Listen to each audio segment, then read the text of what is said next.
Today, we're going to be making a sheath for the Maverick Hunter. We're going to be making it out of Brown HOLSTEX Raptor, and we're going to be using a DCL Combat Loop. So follow along as we build this sheath. All right, so let's start. We're going to go ahead and prep our blade. By doing that, we're just going to put some blue tape on either side of the blade, make sure we get it nice and smooth. This is simply so that when we press our thermoforming plastic over the blade, it doesn't squeeze too tight. It's going to be tight because this is kind of a friction hold on a blade, but you don't want it so tight that you can't get the blade in and out. So this just adds, a couple of thousandths, few thousandths, whatever, of space in between your HOLSTEX and your blade. So we're going to cut off all the excess. Again, the reason that we're doing this is because this is not to protect our hands. This is to help us make a little bit better sheath. So you want the tape as smooth as you can so that you don't get wrinkles or indentations, anything like that.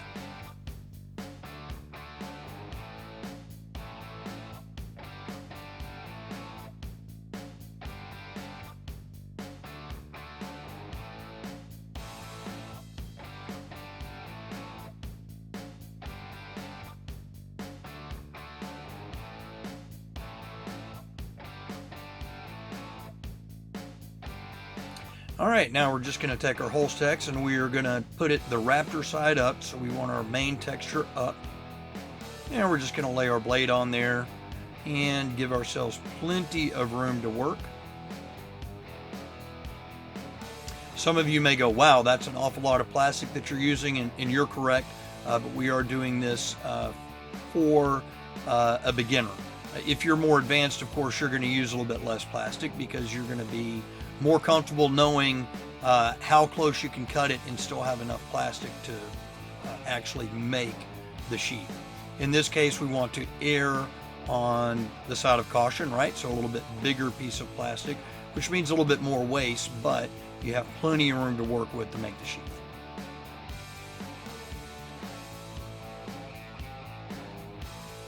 Right, now that we've got it scored and in the size that we want, we are going to put it into our oven here, heat it up.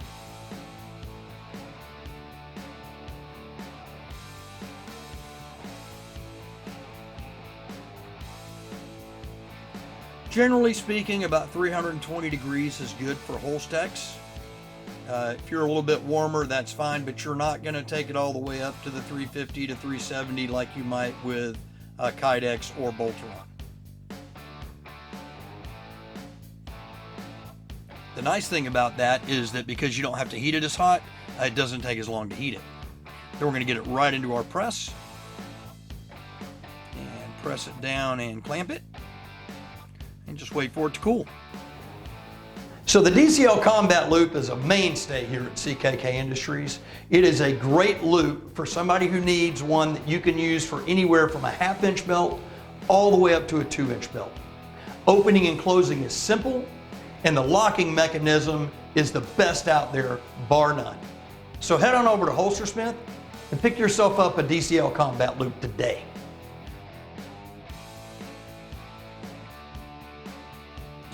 Check, make sure everything looks right. We didn't have anything wrong there.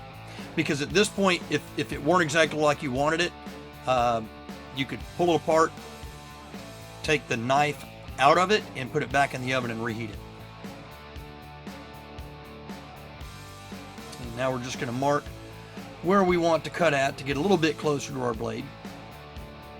Remember that we can't go too far because we are going to be putting eyelets in here, so you don't want to get too close to the blade and not have room for the eyelets. Next, we're going to take our DCL Combat Loop here, and we're going to use it to set our hole spacing.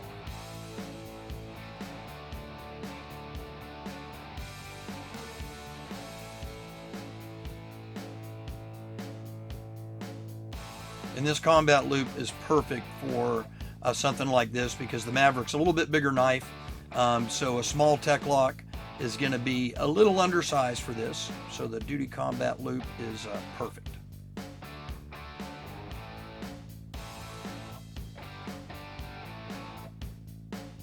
And as you can see, we're skipping holes, so we're doing a few eyelets here. If you like more eyelets, it's not going to hurt anything. You could add an eyelet in between each of those. It would not be a problem at all.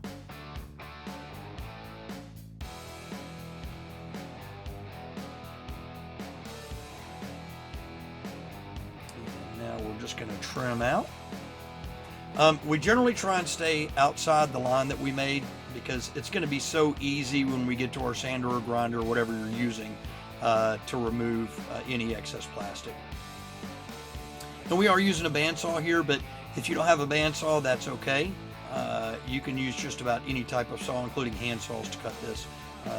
HOLSTEX is pretty soft, just like Kydex and Bolteron, so pretty easy to work with.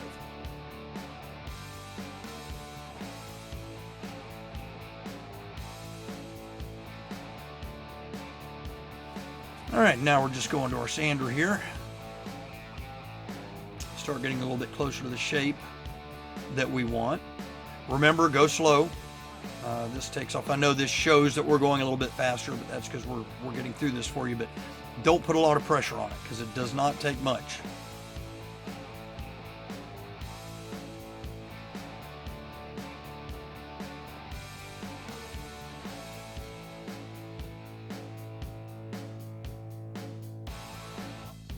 And remember again not to take too much off, so when you go and drill our holes, we don't end up with a U instead of a hole. So now using our kydex drill bit here, which is made perfectly to put that hole exactly where you want, we're going to drill our holes.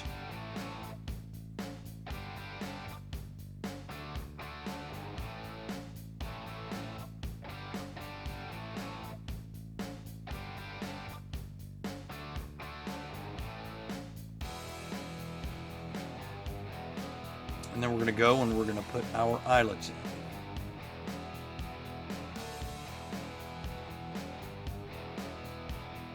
Make sure that the rolled side, the pre-rolled side, which is what we've got down, is going to the outside of your sheath because that is the better looking roll, because that was a machine roll. So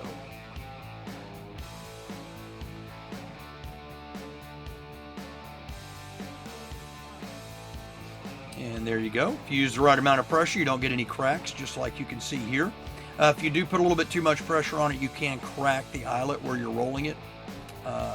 As long as it's not too bad, it'll still work fine, but aesthetically it doesn't look as good. So you just want to press it down where it's firm, not too hard. Then we're just going to go in here and we are going to do some final finish and polishing on it.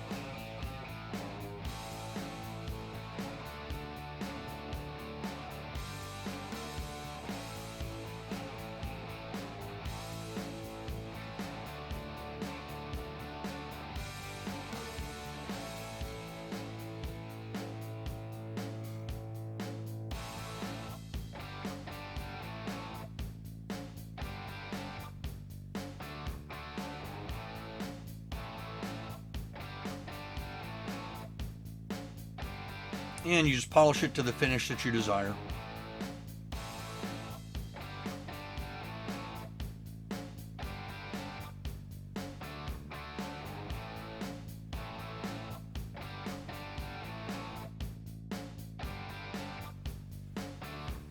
All right, now that that part's complete, we're just going to mount our DCL loop here.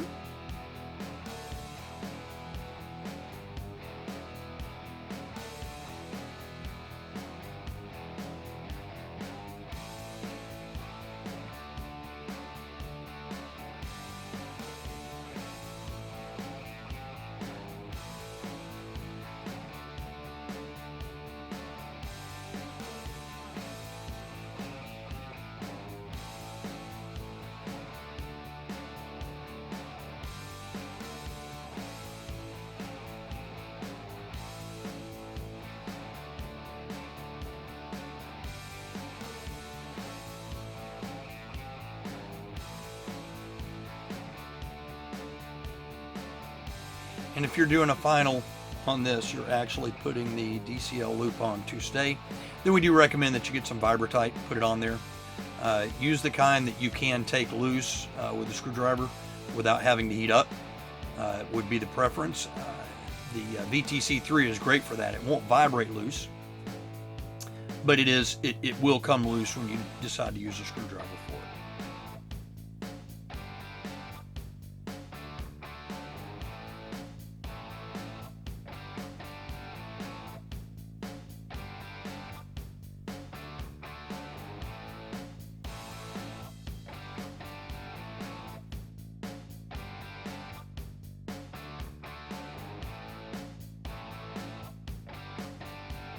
There you have it, folks. That's how easy it is to build a sheath for the Maverick Hunter.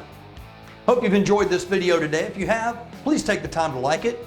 And also, you can head on over to holstersmith.com. It'll take you to get you everything that you need to make this sheath, or any other sheath for that matter. Also, if you did enjoy this video, take the time to subscribe to our channel, because we are coming out with new stuff every single week. You are not going to want to miss it. Thanks again for stopping by, and we'll see you soon.